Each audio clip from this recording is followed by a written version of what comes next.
જય દ્વારકાધીશ, જય ગૌ માતા.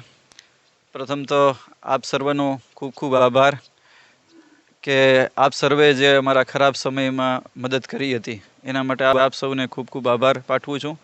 અને બીજા ખુશીના સમાચાર આપું છું કે એવો નિર્ણય લેવાયો છે તંત્ર દ્વારા કે જે કંઈ પણ ગૌવંશ દ્વારકામાં ફરે છે, ચાહે નંદી મહારાજ છે, ગૌ માતા છે, એ તમામ ગૌવંશ આપણી ગૌશાળામાં મોકલવામાં આવી રહ્યું છે. ચાલુ થઈ ગયું છે 3 દિવસથી કામગીરી. અને હવે એવો સમય આવે છે કે કોઈ પણ ગૌ માતાને, નંદી મહારાજને કોઈનો એઠવાડો નહીં ખાવો પડે, કોઈ પ્લાસ્ટિક નહીં ખાવું પડે, જેને લીધે એની ઉંમરને ખૂબ હાનિ થતી હતી. એ કંઈ પણ નહીં કરવું પડે. બધું ગૌવંશ અહીંયા આવી જશે અને એમનું જીવન સુખપૂર્ણ વીતે એવી સુવિધાઓ બનાવવા માટે અમે જઈ રહ્યા છીએ.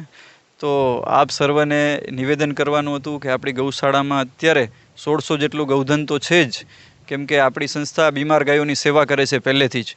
તો જે કોઈ પણ બીમાર ગાય આપણે લઈ આવીએ તે સારવાર બાદ પણ અહીંયા જ રાખવામાં આવે છે. તો એક ગાયથી જ્યારે ચાલુ કરેલું હતું એ 4 વર્ષમાં 1600 ગૌવંશ થઈ ગયું છે.